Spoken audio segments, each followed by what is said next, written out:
Hello and welcome to Illustration Arts 190 D1. My name is Mike Lewis and I will be serving as your teacher for this semester.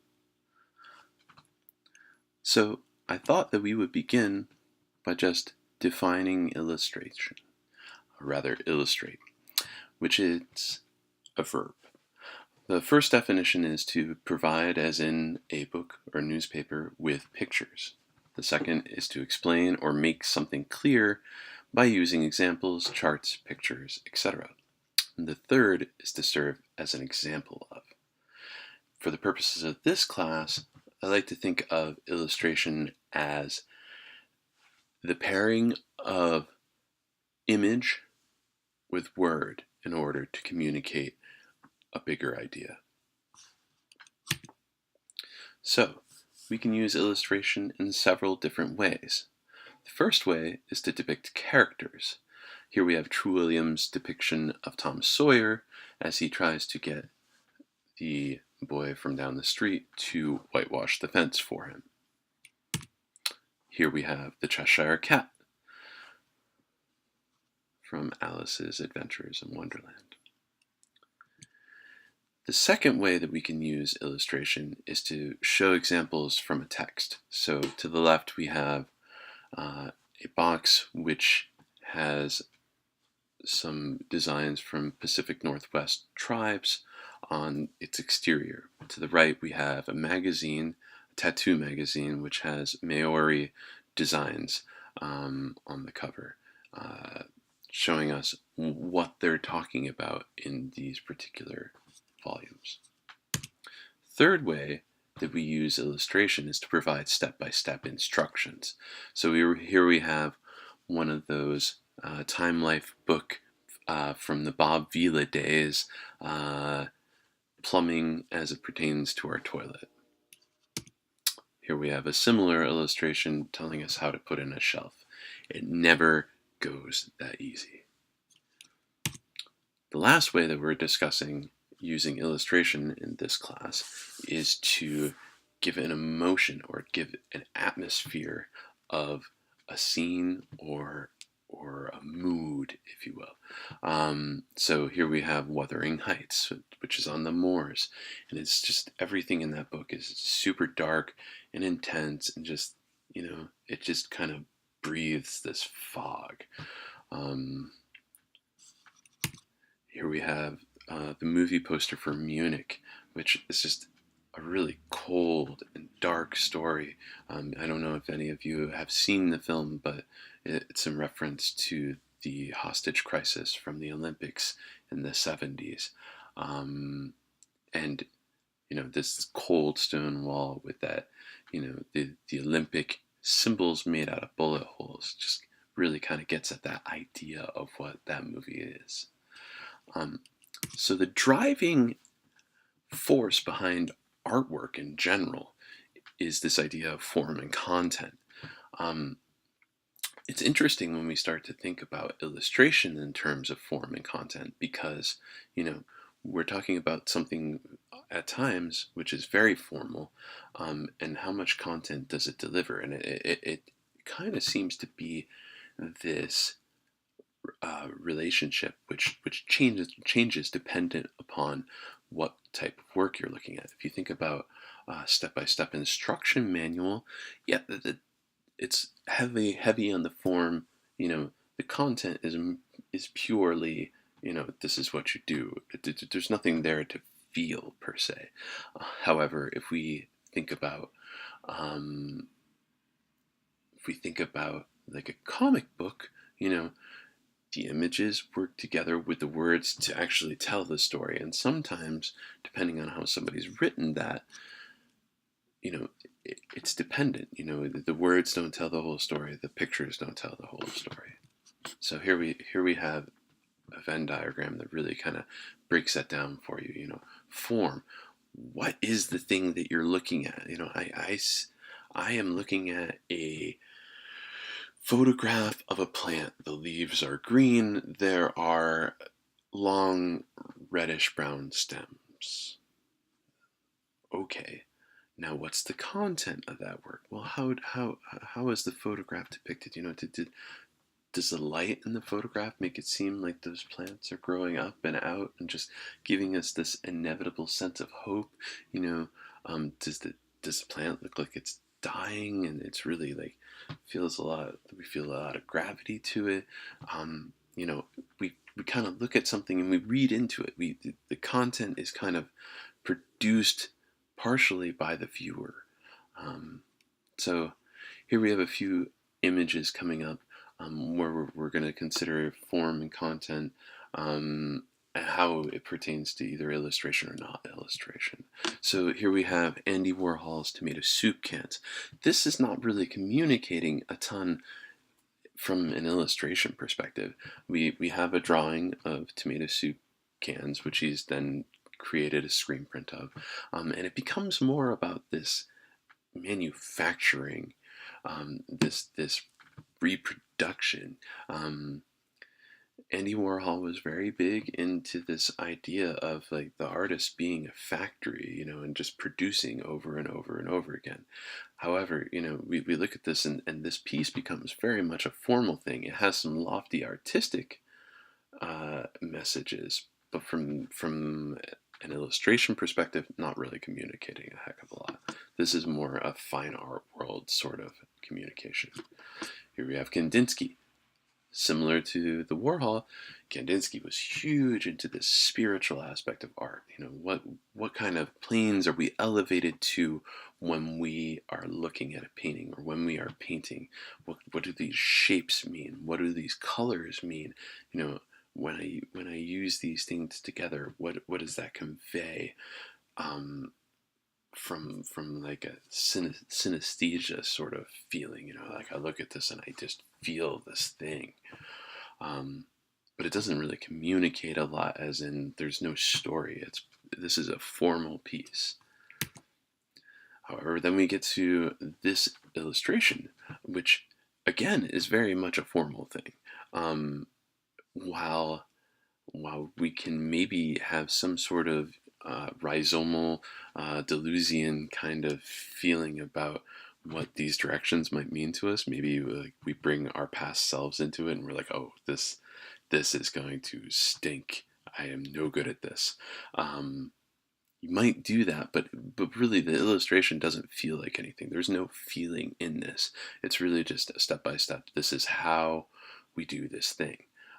It's very much a formal illustration. Here we have the antiquated men's and women's bathroom symbols. My apologies to anybody that does not align with simply male or simply female. So, these are really simple illustrations. They've become symbols, icons. We recognize them, and the only story that's behind it is, hey, I can go to the bathroom there, or hey, I can't go to the bathroom there. There's nothing to them. They're not communicating any lofty message. So they're still an illustration, but they're more a formal thing. This is for identification. Here we have a Keith Haring image, which ultimately is very similar in a way, drawing-wise, to the men's room, female restroom illustrations. We're talking really simple characters, but they're really simple characters that are moving, they're doing something, they're raising this heart together. You can read into this, you can develop your own content for this image. So it works on a different plane than maybe those bathroom images, which are just an identification thing. So now we're going to move on into a history of illustration. We're going to start with cave paintings and move up to illuminated manuscripts. So we start off in Luscau. It's cave paintings from Luscau. At this point in time, we did not have written histories. We had oral communication in the groups of people, and we had pictures. So we find a lot of communication drawn on walls, and this will show, where the good hunting grounds were possibly, or where there was, a great accident, or something along those lines. Here we have another relatively simple cave drawing telling us about hunting spoils and where food is. We think about the ideas that are important to communicate at this time. We don't have a ton of iPhones to play on, but we are really concerned with where the food is.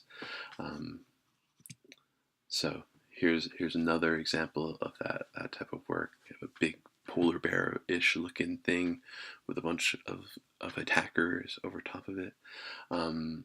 So yes, very much food driven. But I do want you to really kind of pay attention to what we're looking at with these images, in that, this was their communication. This was a perfectly successful illustration. This isn't maybe rendered super well, but we understand the ideas and concepts that are being communicated. I think that sometimes people are coming into this first assignment and they're really expecting an illustration class to have to draw super well. And if they don't have this history in drawing, maybe there's a lot of anxiety to that. So I would take these images really as heartening if you are in that camp. Really what I'm looking for is for you to communicate your ideas as well as you possibly can. So draw how you draw. In this image, we know of these people chasing after the deer-ish thing. And here we finish off with this beautiful drawing of a rhino, which, man, this is in some ways kind of crude, but in some ways just really exceptional. So then we move on to some more examples of illustration. Here's the world's oldest book, which was found approximately 60 years ago. And it's written in an Etruscan language. It's made out of 24 karat gold, and boasts illustrations of a mermaid, a horse and rider, and soldiers. So there we are with some mermaids and horse and soldiers, because that's all really connected. We have a 6-page book of just stuff that the person probably wanted to draw. But this is a really beautiful object and really tiny. I can't imagine the amount of time that must have taken to create that. Now we're going to move on to illuminated manuscripts. The illuminated manuscripts are known by several different aspects. So the manuscripts boasted initials, miniature illustrations. They were usually decked out in gold leafing or silver leafing. When you think about these projects, oftentimes they were very religious in nature. They were definitely created by the very affluent. Think about it. We have one person making one copy of this book, handwriting everything. Gutenberg had not come around by this time yet, so there was no mass production of anything. If you were having a book reproduced, you had to have the capital to have that book reproduced. You had to be able to find that artist to be able to do that project for you. So not a cheap ordeal. So the first thing we're going to talk about in the illuminated manuscripts is the idea of the initial. You're probably actually aware of initials if you've ever been reading a book and the first letter in a paragraph is much bigger, and maybe it has a little border and a little design behind it. That's referred to as an initial.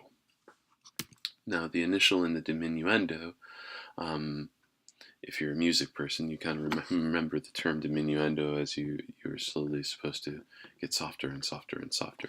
Well, in the case of typography, you want to think of the initial as being this huge letter, and then the diminuendo as being the letters growing slower and slowly smaller and smaller and smaller and smaller.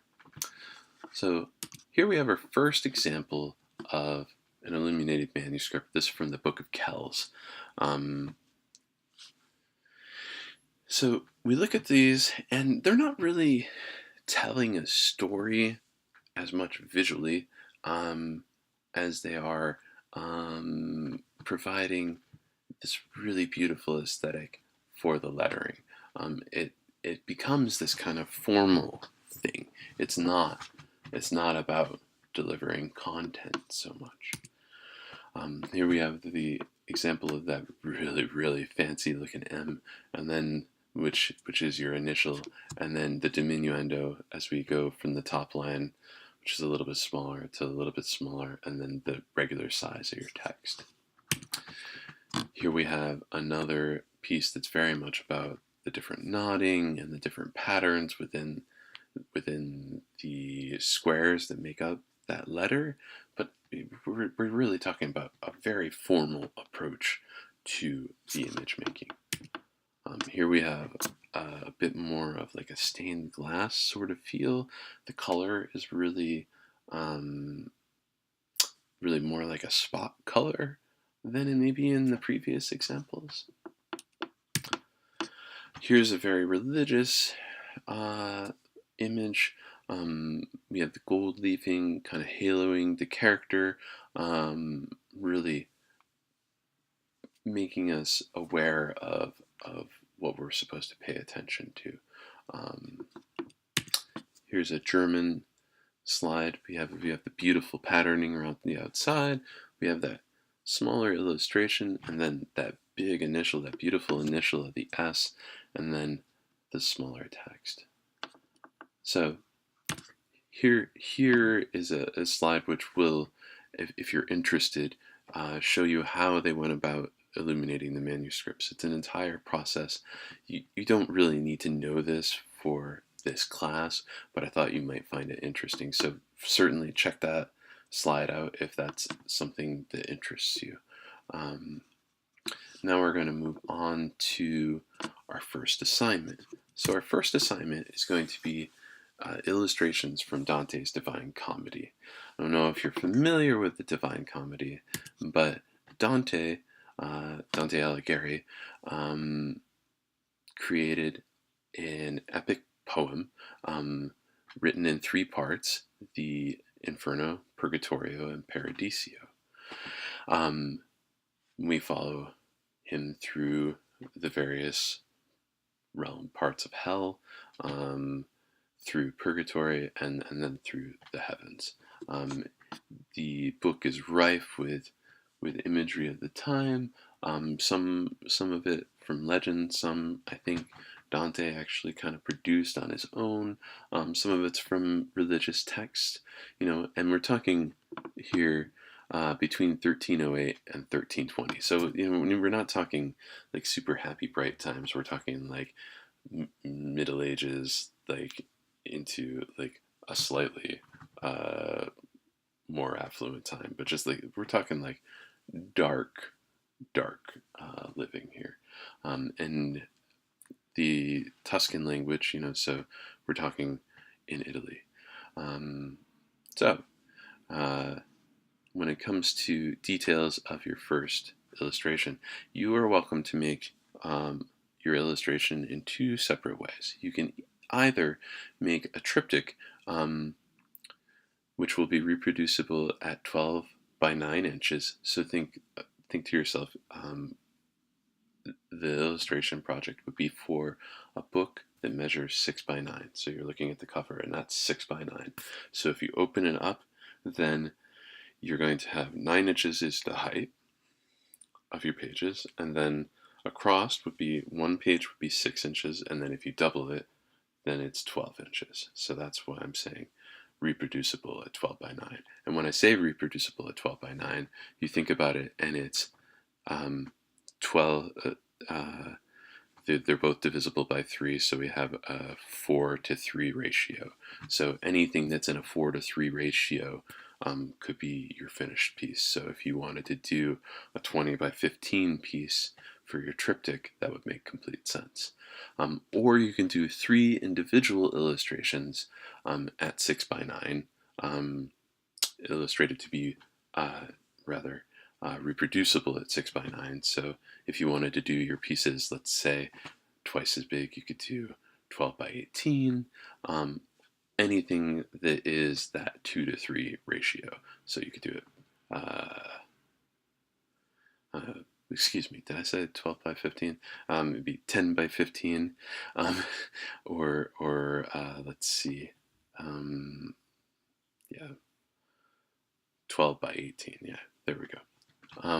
So your illustrations, your completed illustrations should be black and white. Next week I'll be showing you some woodcut and engraving illustrations, which will really kind of give you more of an idea of how to maybe shade those pieces in such a way that it'll work. But they'll be in black and white and crosshatched. And I'm going to next week also post a tutorial on crosshatching, so you don't have to struggle through how am I going to do that so much this first week. You will have 3 weeks on this project. So for next Monday, I'd like 5 to 10 idea sketches. These shouldn't be completed illustrations. These shouldn't be totally rendered. Just I'd like to see, where your subjects are, what you're drawing, in a very loose manner. Essentially how your composition, that's the layout of your piece, where everything is in that piece, sort of realized. There's a lot of different imagery in the book. You don't have to read the book by any means, but maybe go online and check real quick. Try to pick out a couple things that sound interesting to you, and sort of riff off of those. Week 2, your final drawings are due. So when I say final drawings, I want to see your line art. So no rendering. This is not shaded. You haven't made everything look brown. We just know where everything in your piece is because you have that final line drawing down. So that's the distinction. And then for week 3, I'd like to see everything rendered. Everything looks round. Everything looks to the best of your potential. Okay? Now, little housekeeping detail for this class, and you'll get the hang of it as we go through. I would like you to post your sketches by next Monday. Today's the 14th, so the 21st. By next Monday, I would like you to post by midnight your 5 to 10 idea sketches, and you'll see, just follow the link in your assignment, and you can go and create a thread so that you can post your sketches. And I'd really like you to really please do the 5 to 10 idea sketches.